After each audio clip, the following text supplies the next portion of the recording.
Dasar pilihan ketiga sesudah rupa dan harta menurut Nabi keluarga. Faktor keturunan sangat menentukan. Pepatah mengatakan buah apel akan jatuh tidak terlalu jauh dari pohonnya. Biasanya kalau bapak kalong anak kampret, bapak nyolong anak nyopet. Itu fotokopi. Saudara-saudara, sungguh pun demikian, faktor keluarga bukan merupakan yang paling dominan. Karena segalanya memang bergantung kepada hidayah dari Allah Subhanahu wa ta'ala. Kalau hidayah datang, bisa saja anak maling bisa jadi kiai. Kalau hidayah datang, bisa saja anak nabi malah ikut bersama orang-orang kafir. Pada akhirnya orang mau besar atau tidak bukan dengan jalan menyempeng kepada keturunan orang lain, tapi ditentukan oleh kepribadian dirinya sendiri. Tidak bisa kita menjadi besar dengan menyebut kebesaran orang lain. Itu sebabnya dicontohkan oleh Imam Ali pada saat beliau berkata, "Laisal fata ma yaqulu kana abi, walakinnal fata ma yaquluha anaza." Anak muda yang gentleman adalah anak muda yang berani berkata, inilah saya. Bukan anak muda yang membanggakan leluhurnya. Ini kan zaman sekarang ini lagi ngetop-ngetopnya lagu-lagu cengeng katanya dah. Sebenarnya menurut saya bukan cuma lagu cengeng yang jadi masalah. Lagu cengeng cuma satu efek dari sikap yang lebih utama dari itu, yaitu mental cengeng. Kalau mental sudah cengeng, apapun yang kita lakukan akan jadi cengeng. Tidak cuma lagu, kebudayaan yang lahir akan kebudayaan cengeng. Jadi pengusaha cengeng. Jadi pejabat cengeng. Jadi kiai cengeng. Kenapa? Mental cengeng. Di antara mental cengeng itu apa? Mengandalkan fasilitas atasan. Kalau tidak ada fasilitas dari atas, lantas tidak bisa berbuat apa-apa. Cengeng. Menjadi besar bukan karena karier pribadi, tapi karena nasib katrolan. Itu pun termasuk mental cengeng. Sedikit gagal, bagaimana sedikit jalan buntu, babe. Sedikit deadlock, babe. Lu ngapain babe lu melulu? Saudara hadirin yang saya hormati, jadi lebih penting dari sekedar lagu-lagu cengeng, saya lebih suka bicara mental cengeng ini. Mental yang cepat putus asa. Mental yang tidak mau mengeluarkan usaha maksimal. Mental yang hanya mengandalkan fasilitas. Sedangkan pribadinya tidak lebih daripada pribadi sumuhun jauh. Pribadi kulon nuwun. Pribadi kumaha juragan wae. Pribadi oke bos. Pribadi asal bapak senang. Bukankah itu semua merupakan cermin dari mental-mental yang cengeng, yang untuk jangka panjang tidak akan pernah menguntungkan daripada pembangunan bangsa dan negara yang kita cintai ini. Seseorang mau besar atau tidak, bukan dengan jalan menyempeng kepada kebesaran orang lain. Bahkan Sauki dalam sebaik syairnya yang lebih tegas mengatakan, وَسَرُّ النَّاسِ ذُو خُمُولٍ إذا فخرتهم ذكروا الجدود وخير الناس ذو شرف قديم أقام لنفسه شرفا جديدا. Generasi yang paling jelek adalah generasi pemalas. Kalau kelihatan orang lain lebih hebat dari dia, disebut-sebutnya kebesaran nenek moyangnya. Dia sendiri nggak punya prestasi apa-apa. Kerjanya cuma ngandeli babe. Kerjanya cuma menggelayuti fasilitas orang tuanya. Tanpa itu, dia tidak akan punya nilai dan harga sama sekali. Ini generasi paling jelek. Kalau orang lain kelihatan lebih hebat, dia sebut nenek moyangnya. Lo si belum apa-apa lo, baru kopral lo. Engkong gua no, Komandan Hansip.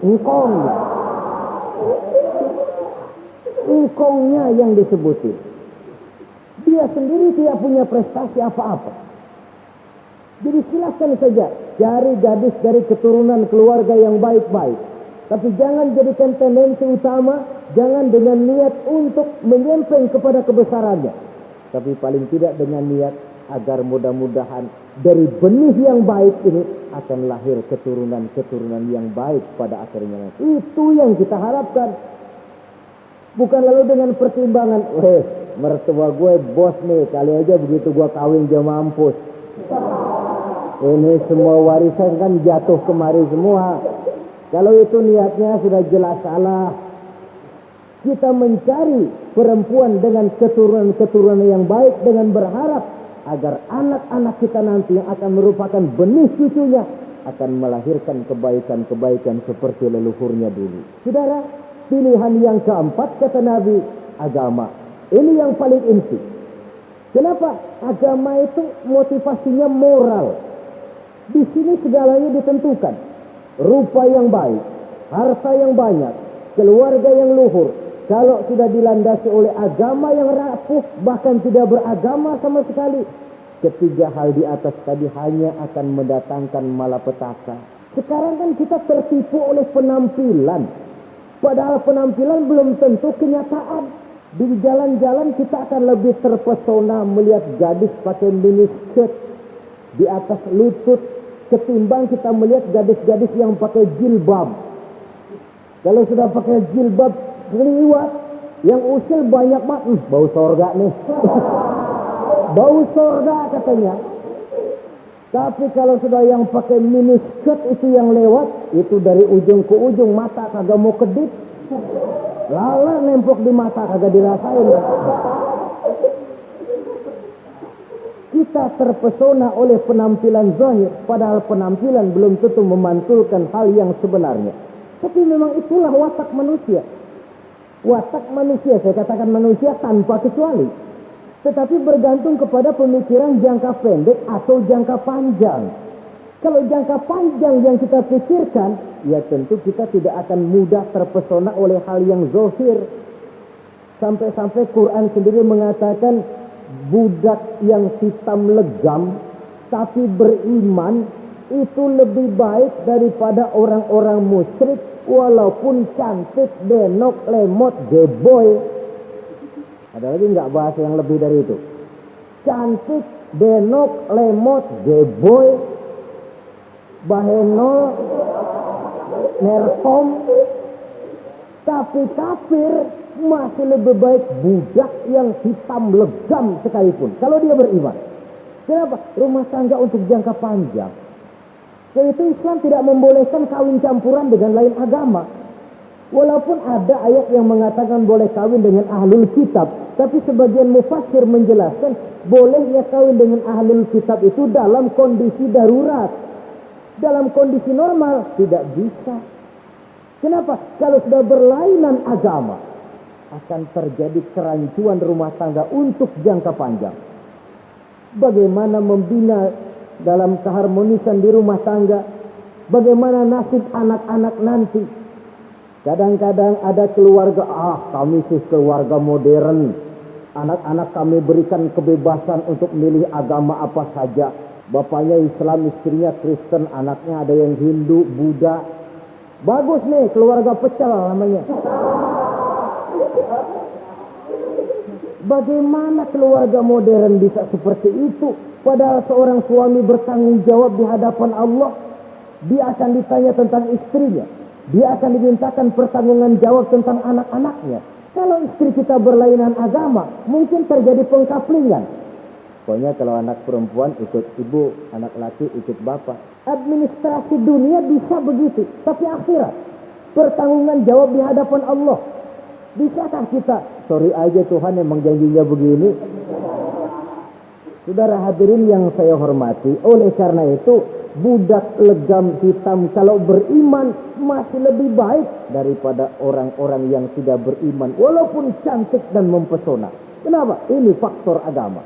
Ya buat 1-2 bulan bisa terwujud rumah tangga yang tentram. 2-3 tahun mungkin masih bisa bertahan, tapi sampai kapan? Sampai kapan itu akan terwujud? Pada akhirnya akan muncullah dilema yang akan sulit buat diatasi. Oleh karenanya motif agama dijadikan stres oleh Nabi. Fasfar bizatiddin karibat iadat. Pilih agama sebagai titik sentral, sebagai pilihan utama.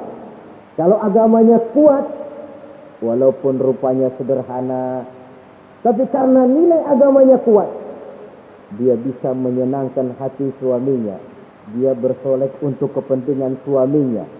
Dia taat kepada suaminya. Harta, dia anak orang kaya untuk membantu perjuangan suaminya. Tapi kalau tidak ada modal agama, rupa yang cantik bisa menyengsarakan suami. Apalagi kalau suami kere. Istrinya sudah cantik, kaya ataupun tidak kaya kadang-kadang. Udah, suaminya suruh ngempuk di rumah, bininya yang kerja. Ya kalau kerja mendingan, kalau dikerjain itu.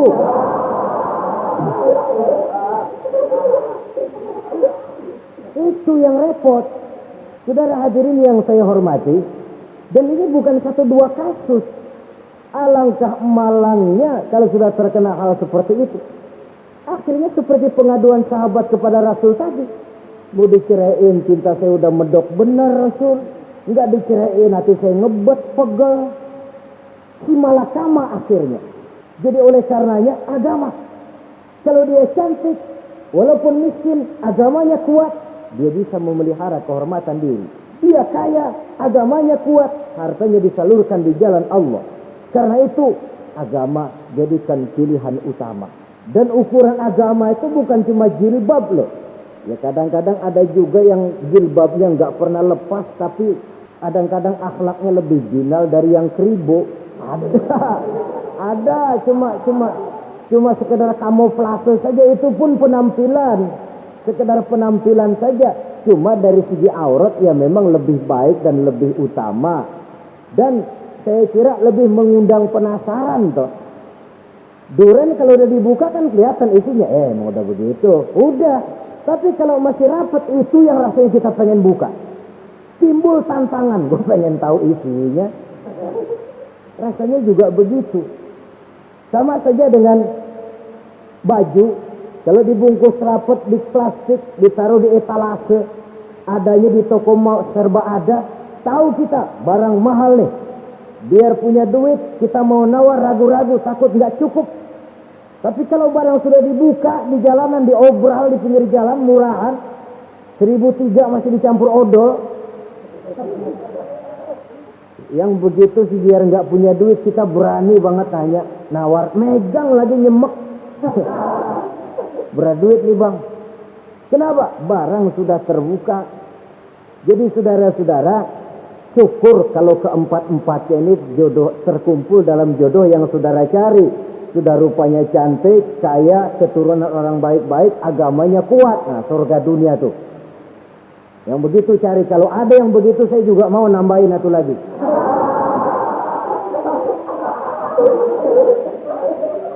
Tapi yang kumpul keempat-empatnya ini terus terang saja langka tuh. Makhluk langka ini. Kadang-kadang cantik, kaya, keluarganya hebat, agamanya nol, akhlaknya kayak setan. Tapi yang paling celaka kalau empat-empatnya kagak ada. Rupanya jelek, melarat, bapaknya biang maling, kagak beragama lagi. Apanya yang mau dipilih? Mampus saja mendingan. Sudah nggak ada pilihan sama sekali tuh. Sudah nggak ada pilihan sama sekali. Saudara hadirin yang saya hormati, terutama adik-adik remaja. Nah, lalu apa motivasi agama dalam pembinaan ini apa? Agama ini kan memberikan contoh bahwa perempuan yang baik itu, yang kita ingin jadikan dia sebagai ideal dalam pencarian jodoh, tandanya 3. Iza ra'aitaha sarratka, kata Nabi. Kalau dipandang, dia bisa menggembirakan kamu. Kan ini yang penting buat seorang suami. Kalau saudara nanti jadi suami, punya istri yang jadi partner setia mendampingi suaminya. Kalau dilihat nggak bosenin. Kenapa? Dia berdandan untuk nyenangin hati suaminya. Nggak bosenin. Kan kadang-kadang ada bini kalau kita pulang demek aja fotonya.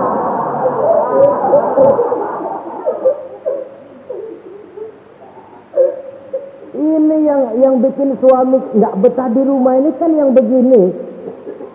Adapun perempuan yang beragama, apabila dipandang oleh suaminya, dia pandai menyenangkan hati suaminya. Andai kata suaminya dalam kesulitan, dia tidak menambah beban kesulitan. Paling tidak dia bisa memberikan satu bantuan moral. Bantuan moral untuk mengurangi beban kesulitan daripada suaminya. Suami pulang dagang rugi, kata istrinya, romantika bang. Sekali-sekali lah, masa selamanya dagang mau untung. Besok siapa tahu untung lebih besar. Kan meringankan tuh. Kadang-kadang enggak, suami pulang dagang dari pasar panas, rugi, sampai rumah bini jatuh, pletor. Lu dagang rugi, emang lu laki goblok.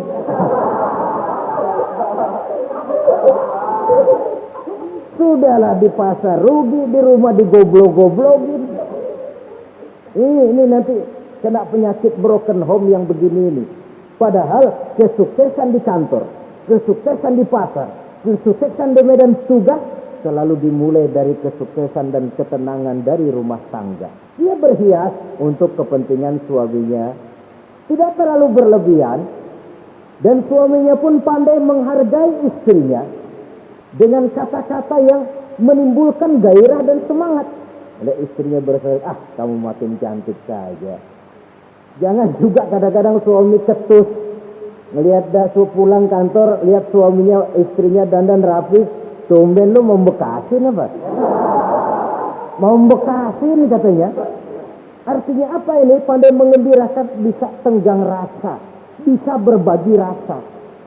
Sehingga suami merasa ada tempat dia bertukar pikiran, ada tempat dia membicarakan persoalan. Dialog dalam kehidupan berumah tangga itu sangat diperlukan. Iza ra'aitaha sarratka, kalau dipandang dia sanggup mengembirakan kamu. Dikasih uang 500 senyum, 5.000 pun ketawa. Menggembirakan. Dia bisa, taruh kata hatinya kesel, tapi mulutnya senyum. Ya, ini yang sulit ini. Senyum tapi kesel, kesel tapi senyum. Kadang-kadang istri itu kan kalau sudah kesel, suami pulang nggak bisa dia menyembunyikan kekesalannya. Dari jauh suami sudah lihat ini yang nyambut, ini demo ini. Udah monyong serem. Saudara hadirin yang saya hormati, yang kedua, bila diperintah dia taat. Ini pengaruh agama. Sehingga Nabi mengatakan, "Lau amartu li ahadin ayyasjuda ila ghairiha, la amartul mar'ata litasjuda ila zawjiha likibari haqqihi 'alaiha." Andai kata saja boleh aku memerintahkan manusia untuk sujud kepada sesama manusia, pastilah aku perintahkan perempuan untuk sujud kepada suaminya. Kenapa? Karena besar hak suaminya kepada dirinya. Untung sujud kepada manusia tidak boleh. Andai kata boleh, perempuan disuruh sujud sama suaminya. Ini tidak perlu sampai sujud, cium tangan saja minta ridho suami. Kadang-kadang perempuan sekarang berat. Paling banter setahun sekali lebaran doang. Laki pulang sembahyang tubruk, cium tangan minta ridho, nangis segala macam. 3 hari habis lebaran beras habis, monyong aja lagi. Saudara hadirin yang saya hormati, yang ketiga, akibat pengaruh agama, dia sanggup memelihara kehormatan diri dan sanggup menjaga harta suaminya. Memelihara kehormatan diri baik pada saat suaminya di rumah atau pada saat suaminya tidak ada di rumah. Satu riwayat, seorang sahabat akan pergi perang jihad di fisabilillah. Ketika mau berangkat dia bilang kepada istrinya, saya mau berangkat perang. Kalau saya belum pulang kamu jangan keluar rumah. Baik bang. Pergi istrinya, pergi suaminya jihad. 1 minggu, 2 minggu berlalu, belum juga pulang. 1 hari datang utusan dari rumah orang tua si istri ini. Assalamualaikum bu. Waalaikumsalam. Ada apa? Ada berita kurang enak bu. Orang tua ibu sakit parah. Mohon tolong ditengokin. Apa kata si istri? Maaf saja, suami saya belum pulang dari medan perang. Saya belum dapat izin keluar rumah kalau dia belum pulang. Tolong sampaikan maaf saya kepada orang tuanya. Pulanglah utusan tadi. Besok balik lagi. Bu, ada apa? Udah Senin Kemis. Napasnya sudah sampai tenggorokan. Tolong tengokin buat terakhir kalinya, Bu. Suami saya belum pulang. Dia pesan kalau dia belum pulang, saya jangan keluar rumah. Saya nggak bisa tengokin orang tua saya. Salam maaf saja. Pulang utusan itu.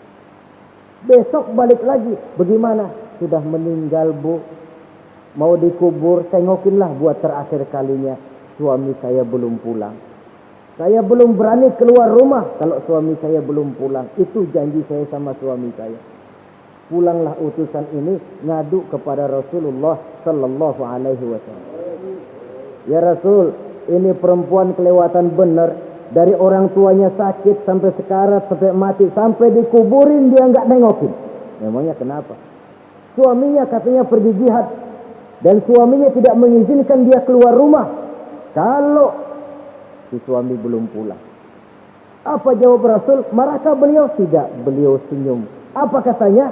Dosa orang tua yang meninggal ini telah diampuni oleh Allah karena dia punya anak perempuan yang begitu taat kepada suaminya. Allahu Akbar. Dosa orang tua yang sudah meninggal itu diampuni oleh Allah karena dia punya anak perempuan yang begitu taat kepada suaminya. Ketaatannya kepada suaminya menyebabkan dosa orang tuanya diampuni oleh Allah Subhanahu wa taala. Suami pergi jihad, orang tua sakit keras, tidak berani dia keluar rumah. Itu tandanya bisa menjaga kehormatan diri.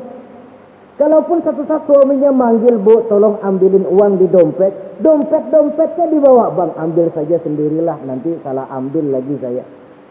Kadang-kadang enggak, suaminya pergi mandi, dompet berantakan. Saudara hadirin yang saya hormati, ini motivasi agama. Jadi kecantikan zahir yang diimbangi dengan kecantikan batin oleh karena pengaruh agama tadi. Kalau sudah kemari, orang tidak perlu mikir-mikir operasi plastik, bikin yang pesek jadi mancung supaya orang tertarik, bikin belakang yang kurus jadi menarik. Tidak, orang tidak perlu lagi pakai susuk-susukan, dipasang di bibir supaya kalau senyum orang gempor, supaya kalau ngomong orang percaya, dipakai di kuping supaya macam-macam. Tidak perlu lagi pakai jompa-jampe, pelet-peletan supaya kalau diludahin orang ngikut. Enggak perlu lagi. Kenapa? Cinta itu nature, sesuatu yang alamiah, yang tidak bisa dipaksakan. Dia kudrati, karunia dari Allah. Tidak bisa cinta dipaksakan. Kalaupun bisa, dengan ilmu pelet, saudara bisa membuat orang jatuh cinta, ya 2-3 hari, 4-50 hari. Kesananya, apa yang akan terjadi? Kelanggengan tidak akan pernah terwujudkan. Kenapa? Keterpaksaan yang akan timbul. Dalam kondisi semacam itu, rumah tangga tidak akan mengalami ketenangan dan ketentraman. Jadi biarkan cinta berjalan secara alamiah, karena dia memang alamiah. Saudara-saudara, nah sekarang kalau sudah ketemu nih, yang 4 tadi, rupa cantik, keturunan boleh, kaya lumayan, agama kuat. Apa yang harus kita cari? Apa yang harus kita lakukan? Apa pakai pepatah anak sekarang? Aku lihat, aku pikat, aku dapat, aku sikat, aku minggat. Bangsat.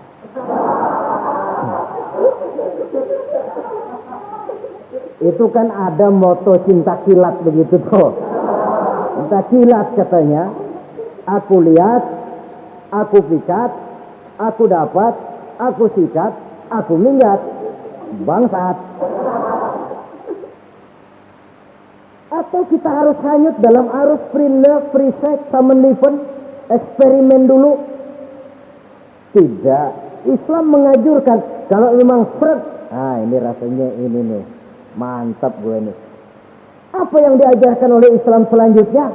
Meminang, saudara-saudara. Meminang adalah langkah awal untuk mengikat tali pernikahan. Diizinkan meminang, dan di dalam meminang pun diizinkan untuk melihat. Cuma kalau boleh, ya syaratnya itu waktu melihat itu jangan sampai ketahuan si perempuan yang akan kita pinang itu.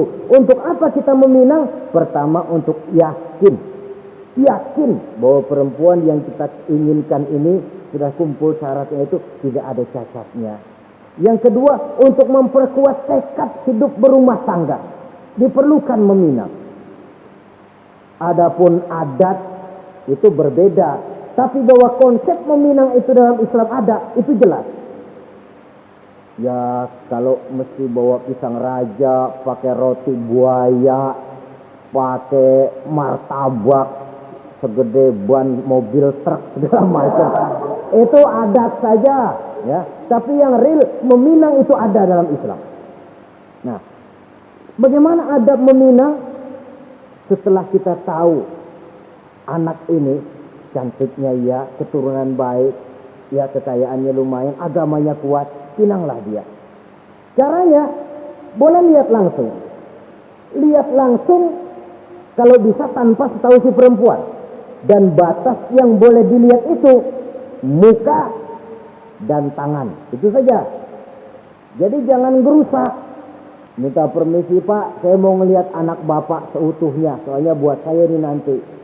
Apanya aja dibedolin, jangan. Kira-kira yang boleh itu muka sama tangan. Andai kata kita risih, sebab nanti kalau nggak jadi akan jadi timbul rasa malu dan si perempuan juga kasihan. Boleh mengutus perempuan yang kita percaya. Coba kau ke sana, lihat kondisinya yang sebenarnya bagaimana. Kalau ngelihat dari jauh sih utuh, siapa tahu nanti tangannya kurang sebelah. Coba lihat sana. Saudara-saudara, kemudian boleh juga ditanyakan kepada orang tuanya. Dan dalam hal ini orang tua si gadis tidak boleh menyembunyikan aib atau cacat yang dimiliki oleh anaknya.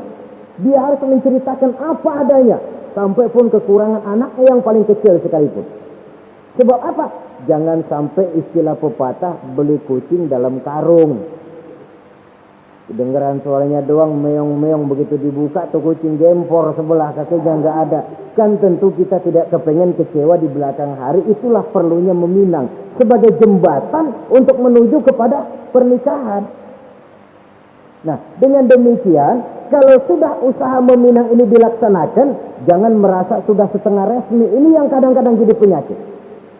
Malah sesudah meminang harus masing-masing lebih menjaga diri, menjaga kehormatan, menjaga pergaulan. Kenapa? Agar saat memasuki jenjang pernikahan nanti merupakan jenjang yang sangat ditunggu-tunggu. Ada rasa keinginan tahu. Kalau tidak, ya udah biasa, nggak giroh lagi ngadepin perkawinan. Kenapa? Kemarin-kemarin gue udah cobain. Hilang gairah lagi. Sebab itu kalau sudah meminang, jangan merasa sudah setengah halal. Udah minang ini Kadang-kadang orang tua juga konyol. Sudah dipinang, diumbar. Lu bawa kemana keda lu udah pinang? Padahal meminang itu cuma langkah awal. Sedangkan selanjutnya harus lebih berusaha menjaga kehormatan diri sampai pada saat nanti pelaksanaan pernikahan. Nah, saudara-saudara, terutama adik-adik remaja dan para pemuda, walaupun agak sekilas memang karena terbatasnya waktu pada pertemuan ini, mudah-mudahan bisa memberikan gambaran yang sepintas tentang bagaimana sebaiknya kita memilih jodoh di dalam membina rumah tangga yang bahagia. Semoga ada manfaatnya. Terima kasih atas segala perhatian. Mohon maaf atas segala kekurangan. Usikum wa nafsi bitaqwallah. Wassalamualaikum warahmatullahi wabarakatuh.